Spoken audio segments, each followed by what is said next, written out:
I left a note on a weathered park bench. Nothing fancy, just a torn piece of notebook paper scribbled with shaking hands. It simply said, "To whoever finds this, please forgive me. I tried." I had just $3.46 in my pocket and no job, no home, and worst of all, no more answers for my daughter Ellie, who was 7 and hadn't eaten a real meal in 2 days. It was 6:15 a.m., still dark. I sat on the cold wood and watched the sky turn from charcoal to ash. I wasn't waiting for anyone. I wasn't expecting anything. I just didn't want to leave without explaining why. Before we dive in, if this story resonates with you even a little, show some love. Drop a comment telling us where you're watching from, hit the like, subscribe, and turn on the bell. These real-life stories always come with a twist you won't see coming. My name is Thomas, and 2 months ago I was a warehouse supervisor, proud father, and hopeful man. But the economy turned, layoffs hit, and a cascade of bills, rejections, and failed applications brought me here, writing a goodbye letter to the world on a park bench. The park was dead quiet, just wind brushing leaves and distant traffic murmuring like it was trying not to wake the world. The morning air was damp, biting. I could still smell the burnt oil from the diner across the street, where I once took Ellie for pancakes when times were good. The bench I sat on creaked every time I shifted. I didn't even notice the jogger until she stopped right in front of me. Her shoes, bright red Nikes. Her face, sharp, focused. But it was her eyes that froze me, not pity, not fear, but purpose. She bent, picked up the note beside me without asking, and read it. I stood ready to snatch it back or mumble an apology, but she didn't flinch. She read the last line twice, then looked up. "Where's your daughter now?" she asked. I blinked. "With a neighbor until noon, then I don't know." She nodded slowly, then said, "Wait here." She ran, actually ran, back the way she came. I almost thought I imagined it, but 10 minutes later she returned, with a paper bag, a banana, 2 sandwiches, and a bottle of water. "Give her these and come with me." I hesitated. I'd seen enough to be suspicious of kindness, but something in me shifted. I followed. She led me to a coffee shop down the block and bought me the first hot drink I'd had in weeks. She asked nothing, just listened. Then she pulled out her phone, dialed someone. "He's perfect. Get his paperwork ready." I stared. "What's happening?" She smiled for the first time. "My name is Clara. I run a foundation that hires displaced fathers for skilled trades.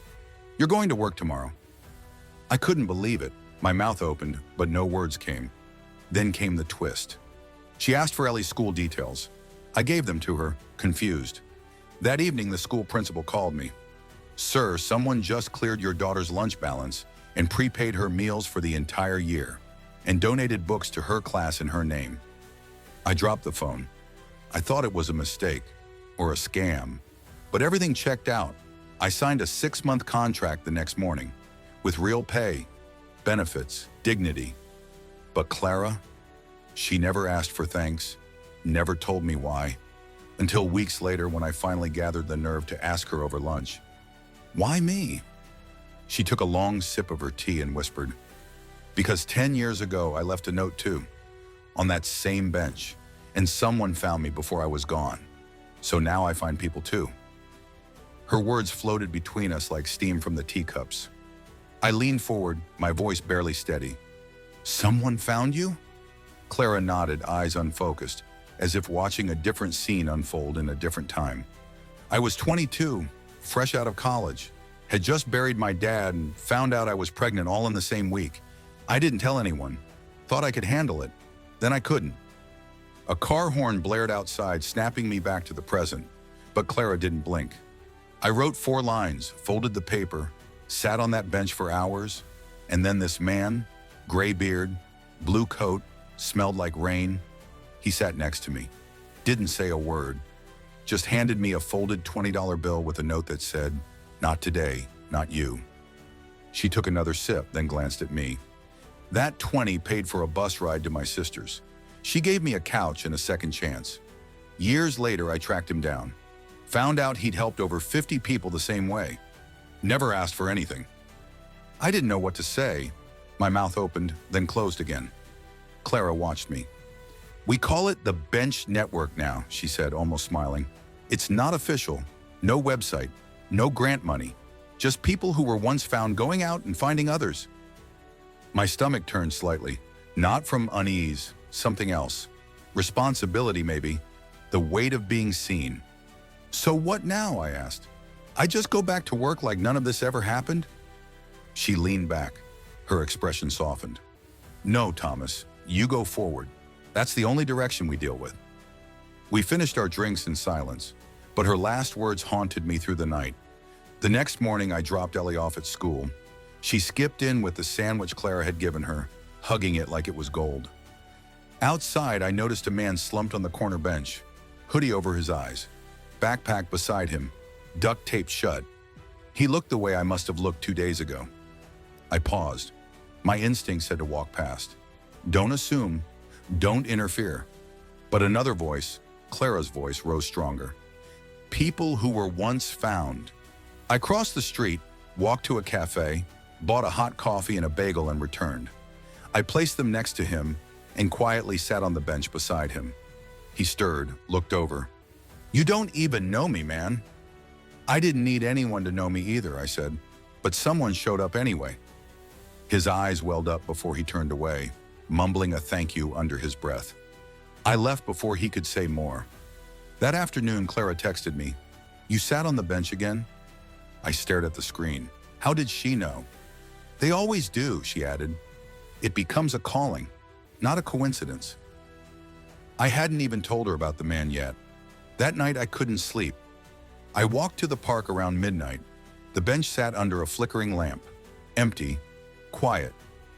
I sat, took a deep breath, pulled a notebook from my coat, and for the first time in my life, I wrote not a goodbye, but a map, a plan, a promise. To whoever finds this, you're not alone. Sit here. Wait 15 minutes. Someone will come. We always do. Then I folded it, tucked it under the bench slat, and walked away. But as I turned the corner, I saw someone sitting on a bench across the street. A woman, alone, shoulders shaking. I froze. Another one. I pulled out my phone, hand trembling slightly, and dialed Clara. "Clara," I said, I think we're going to need another note." Clara didn't answer right away. I heard a faint rustle, like she was sitting outside, maybe on her porch, the wind brushing against the phone mic. Then came her voice, low but certain. "Describe her to me." I peeked across the street again. The woman hadn't noticed me. She was hunched over, arms wrapped tight around herself like she was trying to keep from falling apart. Mid-30s maybe, as I said. No coat, just a sweater, holding her phone like it's either her lifeline or her last straw. Silence. Then Clara whispered, almost to herself, "That's how I looked."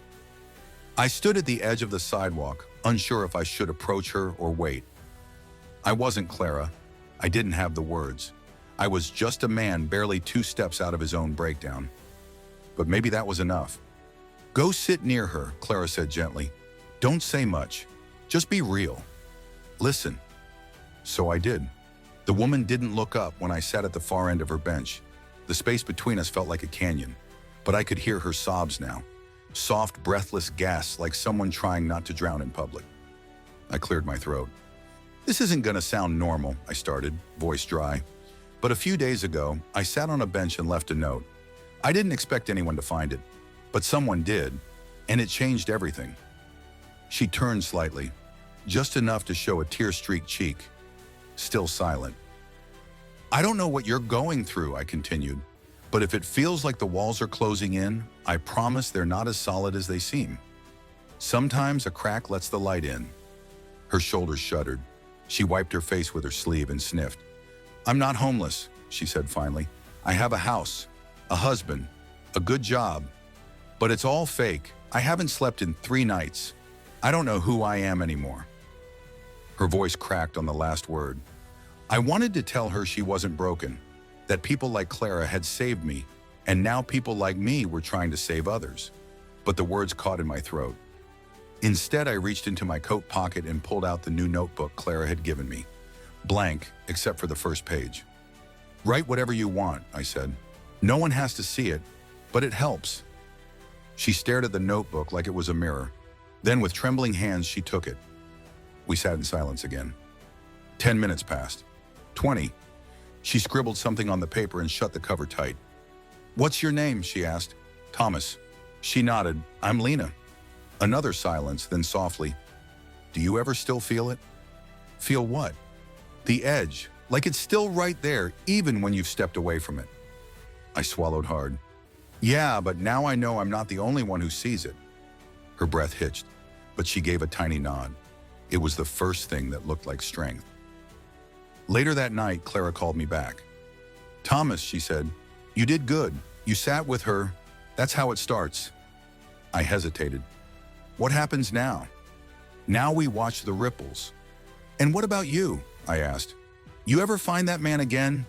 The one in the blue coat? A pause, and then Clara sighed. Almost. I followed the leads. I traced the name he scribbled on the $20 bill. D. Keller. Tracked down addresses, even knocked on a few doors. But I was always one step behind. It's like he never wanted to be found. She went quiet. But every time I think I've hit a dead end, she added, someone else leaves a note, and someone else finds it. I think that's how he wanted it. The next day I returned to the bench. Lena's note was gone.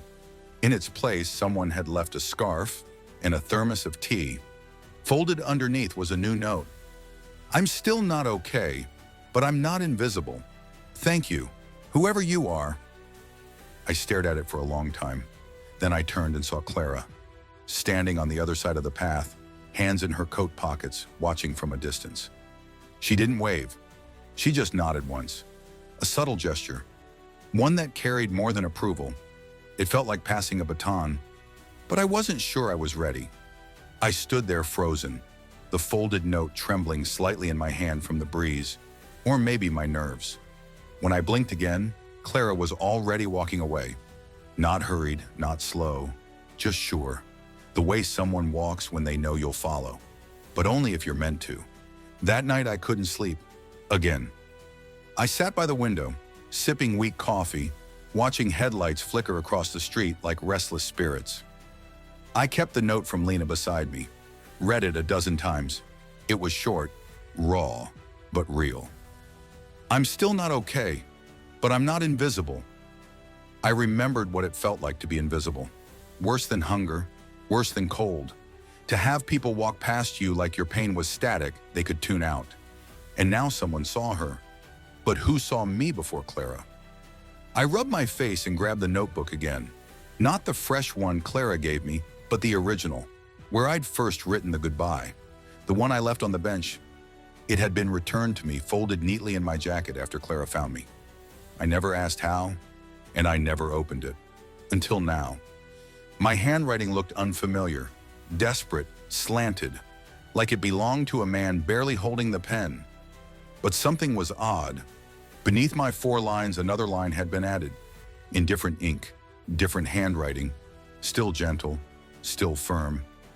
Not today, not you. My heart stopped. I flipped back to Clara's story, that exact phrase. That was what the man had written on her $20 bill. Was it him? Did he see me too? Had the bench become more than just memory? It was a place, a signal. I raced back to the park the next morning. Same bench, same tree, same cracked slat where I tucked my first note. I sat, waited. Hours passed. Joggers came and went. Dogs barked. A mother pushed a stroller with one hand and sipped coffee with the other. But no one unusual. No sign of the man in the blue coat. No signs at all. Until I noticed something taped beneath the bench. A small plastic envelope wrapped in weathered duct tape. Inside, an old Polaroid. It showed a younger Clara on the bench, crying, and next to her, partially turned away, a man in a blue coat. Faded ball cap. The edges of the photo were torn. No date, no note. My breath caught. Someone had been watching all this time. Someone who knew where the lines crossed. Was he still watching? That afternoon, I called Clara. Did you ever see this? I asked, describing the photo. She was quiet for a long moment. number. But I've heard about it. A few people have found similar ones, different locations, always a person sitting beside someone breaking down, never a clear face. She took a breath. Some say it's urban legend. Others say it's how he lets us know that he's still out there. I swallowed hard. What if he's not real? Then someone's doing a hell of a job pretending to be Hope. That night I walked Ellie to bed. She hugged her stuffed rabbit like it was made of diamonds and curled into the sheets. "Daddy?" she asked, voice drowsy. "Did you fix the bad money problem?" I paused. "Not yet, but I think I'm fixing something deeper first." She smiled, already half asleep. "I knew you would." As I turned off the light, I noticed her desk, covered in crayons. On top sat a folded piece of paper. I opened it. A drawing, me, her, the park bench. A stick figure woman beside us. Clara, I guessed. Above the bench, in big block letters, "No one sits alone." The next morning, I returned to the park again. But this time, someone else was sitting on the bench. Not crying, not slumped, just waiting. A teenage boy, hood up, hands jammed into his sleeves. He glanced up when I approached but didn't speak. I sat beside him, not close, just near, and said the words I never thought I'd say. "Do you want to talk, or should we just sit?" He didn't respond right away, but 5 minutes later he pulled a folded paper from his coat. One line scrawled in pencil. "No one would miss me." I gently reached into my bag and handed him a pen and the notebook. "Write that again," I said, "but this time write it like someone already does." He hesitated, pen hovering over the page. His hand trembled slightly, like the weight of the words was heavier than he expected. For a long moment, he just stared at the paper. Then, without a word, he began writing. Not just one line, not just one sentence. He kept going. His jaw clenched, his brow furrowed. Every few seconds, he would pause, then press the pen harder, as if the deeper the ink sank, the more real the truth became. I didn't ask questions. I just sat still, feeling the cold iron of the bench beneath me, the steady rhythm of passing footsteps, and the quiet unraveling of someone else's pain. When he finally stopped, he ripped the page out, folded it twice, and held it out. I took it. He didn't meet my eyes. "You can keep it," he said, "or burn it. I don't care. Just thanks for not saying something stupid." He stood and walked away, but not far. I watched him cross the path and kneel at the tree behind the bench. He dug a little trench near the roots with his fingers. Then from his coat, he pulled something small, a button maybe, or a coin. He placed it in the hole, buried it again, and pressed the soil flat. Then he stood, shoved his hands in his pockets, and disappeared down the path. I sat there in silence for a while, the folded note in my palm. Finally, I opened it. The handwriting was cramped and shaky, but the words were piercing. I thought being tough meant holding it all in. Turns out, it just means breaking slower. I don't know if I believe in hope, but I believe in people who sit with strangers. And today, someone sat with me, so maybe I'll wait one more day. I folded it back, pressed it to my chest, and cried. Not for him, not for me, but for all the invisible souls walking with invisible weights, praying for a bench, a note, a moment, anything. That night I called Clara again. "We need to organize this," I said. "We need a map, a system, a way to pass the baton better." She chuckled softly. "You sound like I did 3 years ago." "And?" I asked. "And I tried. But some things lose their magic when you formalize them too fast. The bench network works because it's quiet, unofficial, underground, like roots, not branches." I got it, but I still felt it, that itch, that desire to connect the dots, because things were happening now that felt too patterned to be random. That boy, that photo, that note in my coat. And then the next piece arrived. The following morning, there was a package on my doorstep, no return address. Inside, a manila envelope, a photocopy of the same Polaroid I found under the bench, but this time, zoomed out. There were 2 more people in the background now, faint, blurred. One of them was unmistakably Clara, the other. He looked familiar. I stared hard, tracing his posture, the angle of his cap, the way his hands curled in front of him. Then it clicked. I raced to the back of my old wallet and pulled out a photo, Ellie's first daycare class picture. One of the teachers, an old janitor, had taken it. I remember shaking his hand afterward. Same man, blue coat, ball cap, gray beard. He was there. With me. Not once, twice, years apart. I called the daycare immediately. "Do you still have records of staff from 5 years ago?"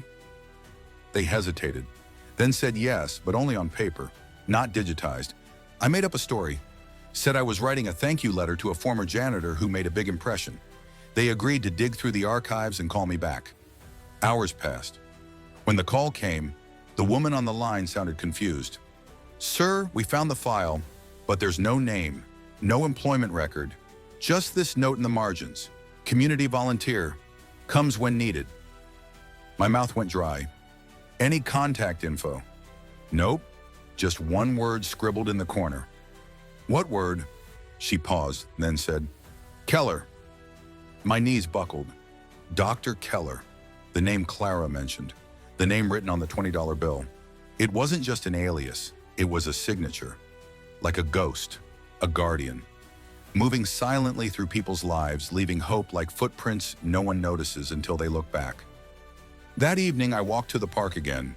This time I didn't sit. I left a note, folded it carefully, slipped it under the cracked slat, and on it I wrote, "To Keller, if you're still watching, we see you. We believe you. But we're not just waiting anymore. We're walking. Come find us, or let us find the next you." Then I stood back and waited. I must have stood there for an hour, maybe more. The wind picked up, rustling the leaves like whispers. The park was nearly empty. Just a few scattered commuters cutting through, heads down, unaware of the weight that bench had carried for so many. Nothing happened. No one appeared. No blue coat, no envelope, not even a glance from a passerby. But I couldn't shake the feeling that someone had seen me, that I wasn't alone. I went home that night with a strange ache in my chest. Not disappointment, not fear. Something in between. Like standing at the edge of a cliff and not knowing whether you're meant to fall, jump, or be pulled back. I put Ellie to bed and stood by her door for a long time, watching the gentle rise and fall of her breath. She was the reason I was still here. But now there were more reasons.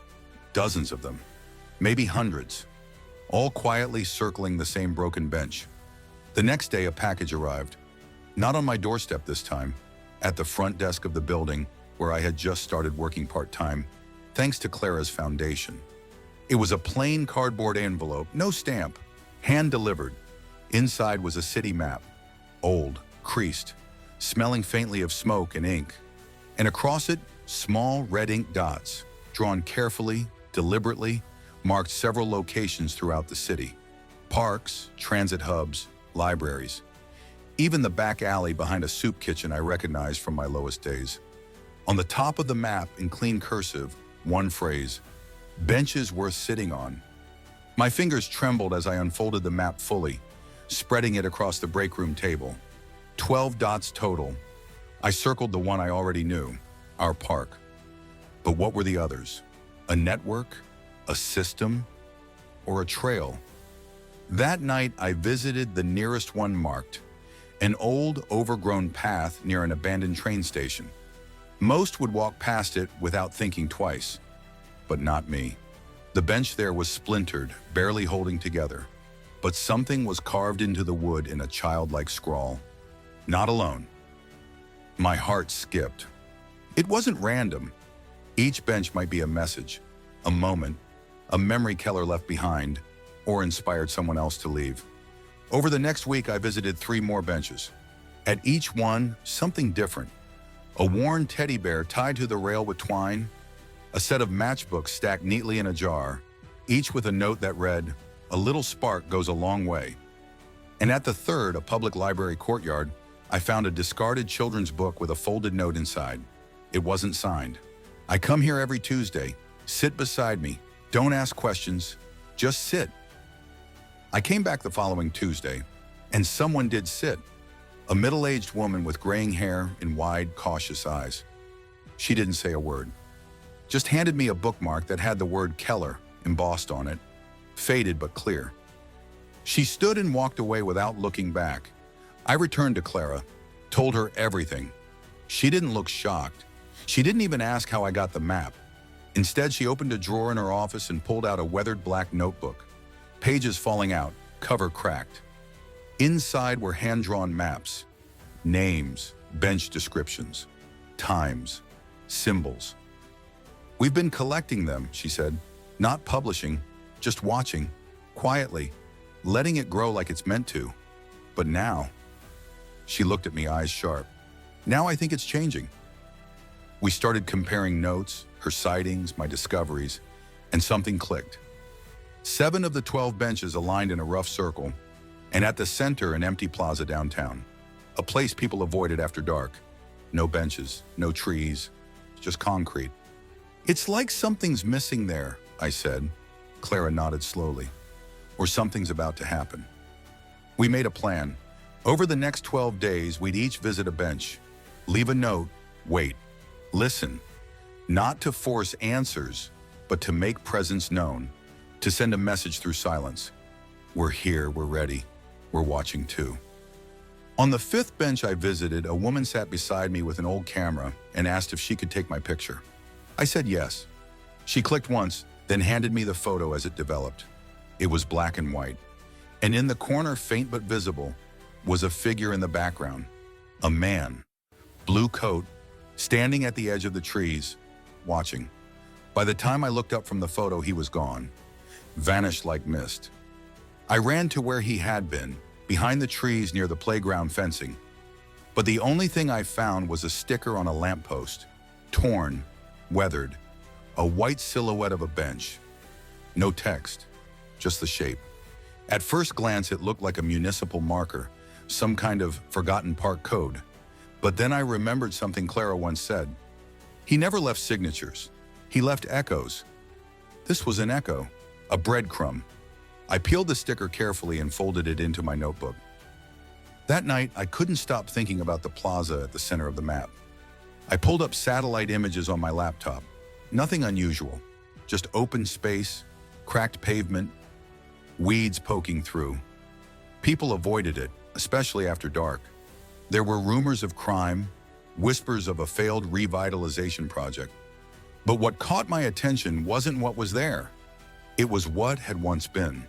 According to an old city permit buried in an online archive, the plaza had originally been designed as a rest garden, a space for buskers, readers, food vendors, built around one central element, a cast iron bench, custom made. Only one. It had been stolen 15 years ago.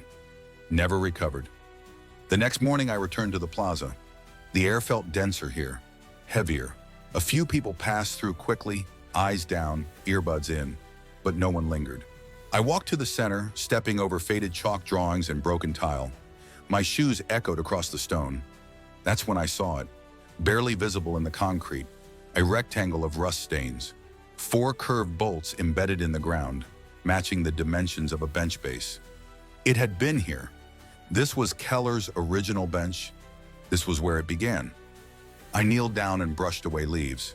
Etched beside the bolt holes, so faint it nearly disappeared, was a single word. Anchor. I whispered it out loud as if it might unlock something. Anchor. Not a name, a purpose, an instruction, or maybe a reminder. This is where people moor themselves when the world is pulling them adrift. I pulled out my notebook and added the word to the map. Suddenly, the pattern shifted in my mind. Each bench wasn't random. They were placed, a constellation of grounding points. And the plaza? It wasn't empty. It was the center of gravity.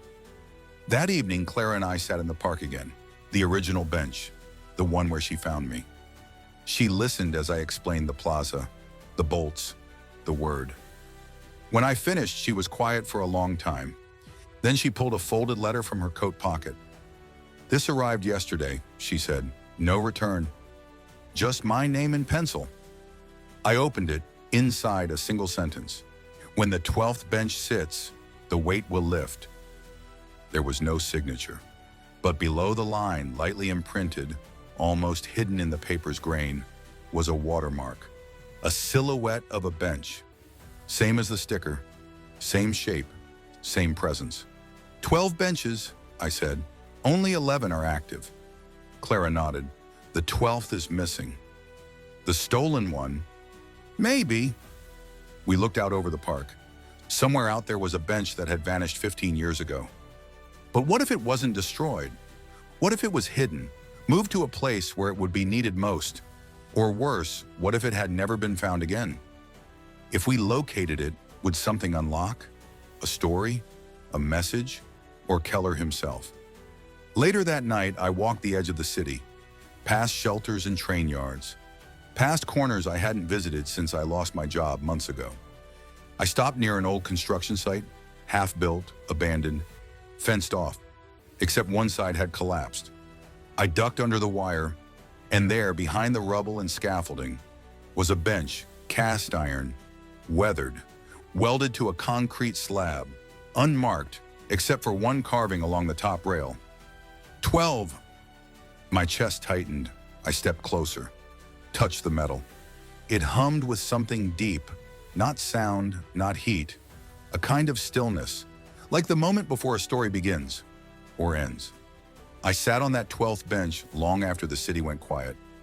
No voice spoke, no light shined, no revelation struck like lightning. But in the silence, I felt something shift. Not outside me, within. It wasn't about Keller anymore. Not really, it was about all of us.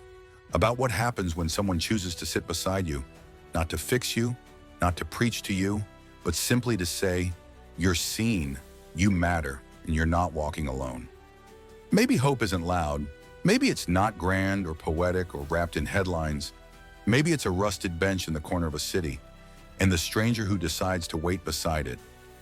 If this story moved you, even just a little, please tell us where you are watching from, like, subscribe, and turn on notifications. Because here on this channel, we don't just tell stories, we uncover the invisible ones, the quiet echoes that remind us we're all connected. And remember, next time you see an empty bench, it might be waiting for you.